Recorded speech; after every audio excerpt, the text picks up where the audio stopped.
pastis et chante ces refrains de Scoto qui t'habillait si bien. Allez, va Marseille. Il est question de Marseille, on vous en a déjà parlé les années précédentes. C'est vrai que Marseille recèle dans le domaine de la mode aussi de nombreux talents. L'événement dont nous allons vous parler maintenant mettait en valeur et en avant un certain nombre de jeunes créateurs. Alors c'est pas simplement de la ville, hein. C'est la ville un peu élargie. Effectivement, c'est vraiment la maison méditerranéenne des métiers de la mode qui a mis en place depuis à peu près 2 ans une sorte de service pour aider les créateurs du bassin méditerranéen. Donc là, ils ont choisi 21 créateurs. Alors il y avait aussi bien de la Turquie, Tunisie, Maroc, Italie et bien sûr Marseille. Donc on doit vraiment cette énergie autour de la mode à une femme, Marilyn Bélieu-Végourou, qui a créé le musée de la mode. Et donc, ils ont... Ah, mais il y a longtemps qu'elle avait créé le musée de la mode à Marseille. Voilà, il y a un petit peu de temps. Mais là, vraiment, donc, cette maison européenne, comme ça, des métiers de la mode, met en avant ces jeunes créateurs. Et surtout, ils ont organisé un salon à Marseille, dans un loft, pour attirer les professionnels de la mode, les acheteurs, les agents, pour justement aider cette jeune génération de créateurs. Nous en avons rencontré 3, assez intéressants.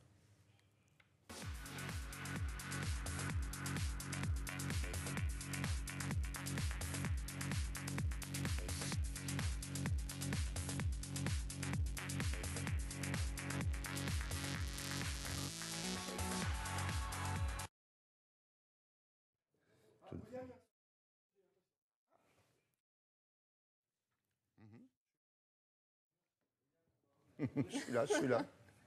Qu'est-ce qui s'est passé? Vague. Il s'est bloqué dans sa petite machine, il était un petit peu grippé. Est-ce que ces jeunes gens ont l'intention, à partir de Marseille, de créer des lieux, des espaces où ils peuvent vendre leur création, où il va falloir, comme on dit, monter à Paris? Alors, ces 3 créateurs que nous avons tenez au rencontrés courant quand ça marche. ont déjà des marques qui sont établies. Donc, pour certains, ils ont déjà des points de vente. Ils n'ont pas encore de boutique. Mais justement, ce salon a permis de faire rencontrer des acheteurs comme les Galeries Lafayette ou Franck et Fils, par exemple. Donc déjà, ces marques vont être plus largement diffusées. Je vous en prie, continuez. Plus largement diffusées.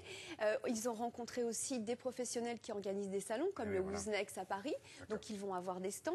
Donc ce qui est important aujourd'hui, certes, c'est d'avoir leur marque. Ils ont des idées, un certain financement, mais il faut diffuser maintenant à travers le monde et travailler à l'international. Bon, alors on va les voir. Deuxième tentative et dernière. Allons-y.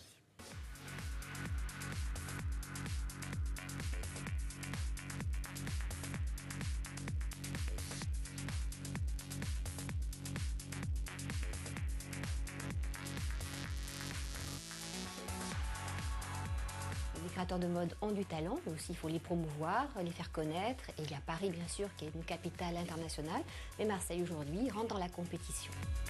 Pendant 3 jours, 21 jeunes lauréats euroméditerranéens vont rencontrer, dans le cadre d'un showroom que nous organisons, les personnalités qui ont l'habitude d'accompagner ces jeunes marques à l'international et de les aider dans ce développement. Parmi les lauréats, retenons l'Italien Paolo Enrico. Je travaille à Milan et j'ai lancé ma première collection en 2005.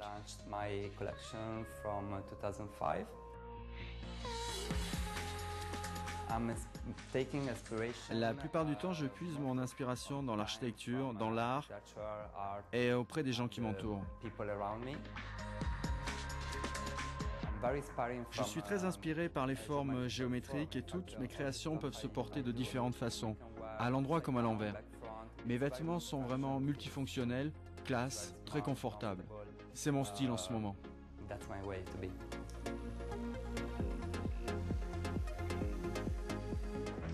Birdsong est une marque un peu moins connue, mais dont nous apprécions le talent. Je suis Miline Marie, je suis la créatrice de Birdsong que j'ai créé en janvier 2011. Un nom anglais parce que c'est compris par tout le monde, c'est un nom assez simple qui veut dire le chant de l'oiseau.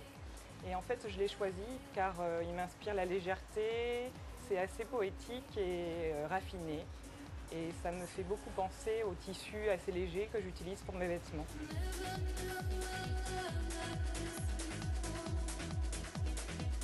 J'ai un style un peu ethnique chic. Je travaille notamment avec des artisans en Inde et je m'inspire beaucoup de broderies anciennes que je chine dans les vides-greniers. Quand on est créatrice et qu'on veut se lancer, ce qui est difficile, c'est qu'on est un peu isolé quand on travaille souvent seul. Donc c'est vrai que la Maison de la Mode nous permet de nous soutenir et d'avoir un lien avec l'extérieur. Et Jaïco, donc aussi c'est une marque marseillaise qui a une vraie dimension internationale.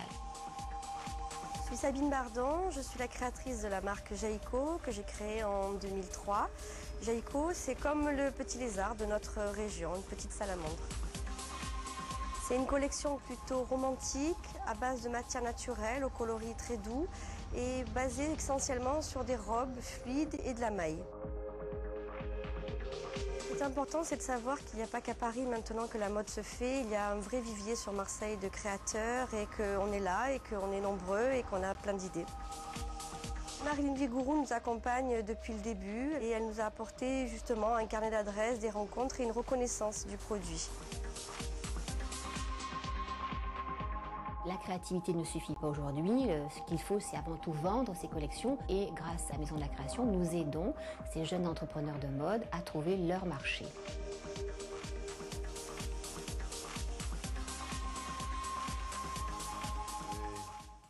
Voilà, Marseille, capitale donc de la mode en Méditerranée. Merci beaucoup. À plus tard. Un sujet